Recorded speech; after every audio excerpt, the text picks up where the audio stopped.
you hungry? Do you want to eat? My fan club is calling. Good morning, everyone. I am hopping on here. I woke up this morning and felt like we needed to talk about some money.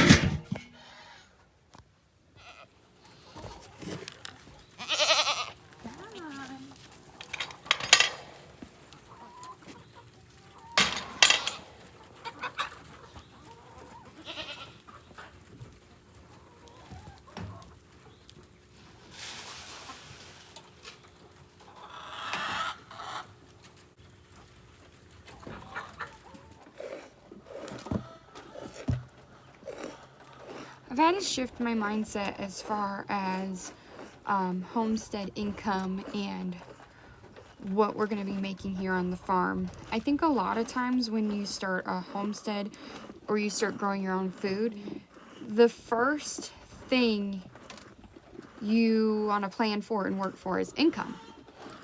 Because this is a full-time job, whether people want to look at it that way or not. The animals need care full-time.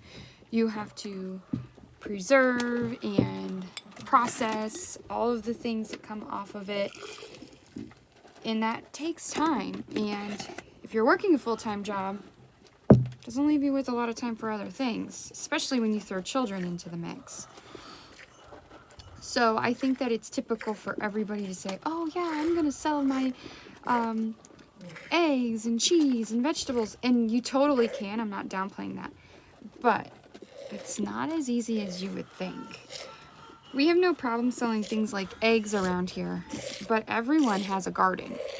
We live in a very agricultural based area, so for us, we may not necessarily make a full-time income off of our produce. Don't get me wrong, it's doable. But are we in the season of life that we have the time to dedicate to all of that? That's the other thing. We homeschool the children. We have a huge garden. We have dairy animals now. We have chickens. We've added meat rabbits. I'm sure eventually we'll add meat chickens, because the goal, after all, is to be self-sufficient when it comes to our food as much as possible. Another way we're making income is by YouTube. I'm also getting our blog up and running, and while we're not making a ton of money on YouTube, it's enough to pay the land payment, which was one of the goals of YouTube. Our next goal is to bring me home full-time, and we are working towards that. But in order to bring me home full-time, we're going to have to really get frugal with our spending, even more so than we already are. We already drive older vehicles. We don't live elaborate lifestyles. But my goal is to let the animals and the land pay for themselves so that we can have free food. What I mean by that is selling the eggs to pay for the chicken feed, selling goat babies to pay for the goat feed, selling rabbits to cover the expense of the rabbits, selling excess produce to friends and family to cover the expense of the garden and the compost. If we can do that, I can drastically cut our grocery bill into probably 75%. The only thing I'll have to still buy are things like grains, odd and end stuff that the kids like to eat, chips, things like that. But I can do that on $1. I can do that frugally. Good boy, Hank. So that is a way we're going to not necessarily bring in income, but by saving money in those departments, allowing basically for free food. The only thing we have to do is put the time into it. That's less money going out, so that's less money that stays in our bank account. Just a good girl. Just a good girl. Just a good girl. Okay, hang on, I'll let you out. Go ahead. You're free. Good girl. Thank you. Thank you. Are you guys done eating so I can let the little chickens out? I can't let these chickens out until the goats are done eating because then the goats won't eat their food. It's like they're afraid of the chickens. Send the kids out. Feed their rabbits and check their water. To do a cage cleaning today. Also need to fix this guy. In the back, it got bent, so we can let the rabbits out in here and they can hop around. Penned up rabbits 24/7 is not really my style. It's not what I want to do, so to get onto that project. All right, here they come.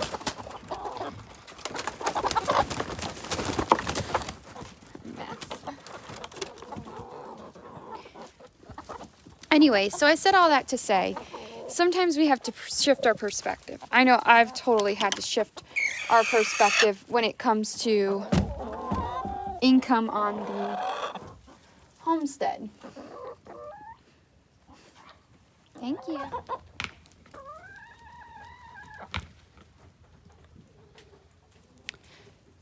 So I'm going to focus on YouTube. I'm going to focus on the blog because that is a way that we can bring in income on the farm by just doing what we're already doing.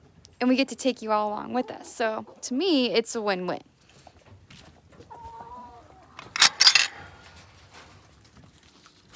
My aunt is pretty awesome when it comes to feeding our chickens.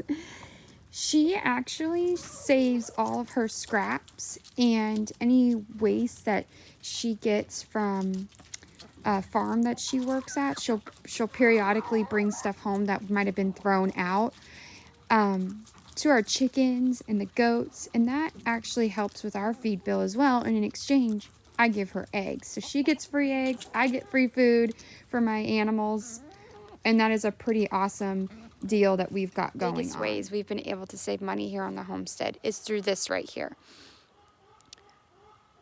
We bought a 1995 used single-wide mobile home and completely renovated it inside and out, top to bottom. We still have a little bit of work to do, and I'll link all of the videos down below of everything we've done, our process. I'll link the cost breakdown of it. But if it wasn't for this, and if we had to build, we would be drowning in a huge mortgage payment, which would definitely tie us down and not give us the freedom to be able to afford things like animals and feed. That right there has been one of our biggest money savers. Now, I would be doing you a huge disservice if I did not give you our number one tip. This is what we live our lives around. We are givers. We pay our tithes to our church. We give our time to the kingdom of God. And all of those things, and making that a priority, really is what we believe allows us to have what we need in return. I can tell you time after time where we thought we weren't going to have it, or we thought all hope was lost, and in the last minute, God came in right on time. And we truly believe that is because we have been so free to give.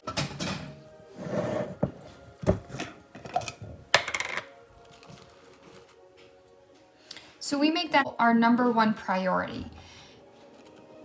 And it doesn't have to be money. You don't have to just write a check every week.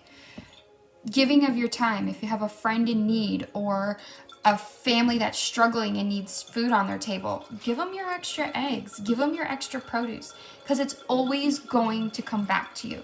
You may be in a position one day where you're going to be the one in need, and somebody's going to come along and be the blessing that you're looking for.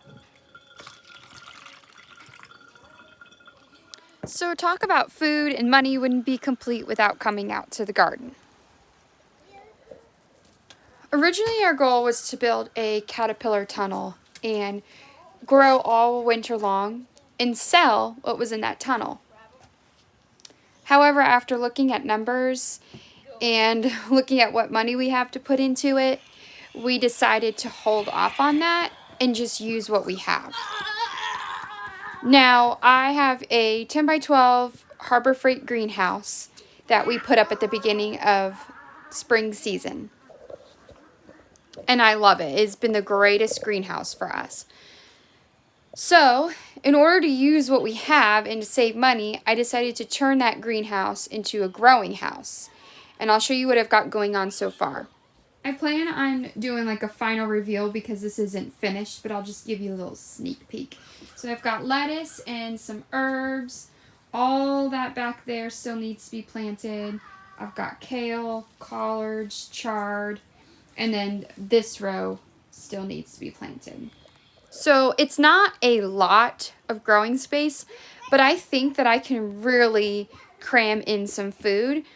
And again, anything I can do to keep from having to buy it is a win-win. I already had the compost, I already had the seeds, and I already had the greenhouse. So it's literally costing me nothing at this point. So I think it's worth it. Still have some things kind of hanging on. We're zone 6B. We did have our first official frost about a week or so ago, and things did pretty good. It wasn't a real hard freeze or a real damaging frost, but it was enough to kind of make some of the leaves a little wilted, and there was a little bit of damage, but nothing that we couldn't work around. Where the hay is all of our garlic and our onions for next year. I planted, again, more beets because I was thinking about doing growing and selling, which I can still totally do. I know I can. I've got plenty of people that will eat beets. Radishes, which I've just been walking through and thinning those out, and we've just been eating them small. They've been awesome. I've got spring lettuce that didn't really germinate too well, but that's okay. We've been eating that as salad greens, some mustard greens, and then the end here is tatsoi, which didn't germinate well either. That was our cilantro and dill that we sold for the market that I've just been kind of letting it go. I'm not sure how far some of this will carry us into the late fall, winter time, but whatever I can get out of there is just a win-win. That was originally where the caterpillar tunnel was going to go, so I knew it was going to eventually be covered. I have some netting I can lay over it all to protect it from the frost and snow. So we'll just see. We'll just see how far it gets us and how successful it is. If it's not, it's okay. I still plan to make this farm a part of our income. I'm just not going to stress myself out over it. If all it does at the end of the day is feed our family, then it's accomplished what we set out for it to do. I know for me, I got really honed in and almost tunnel vision on the income aspect of the farm.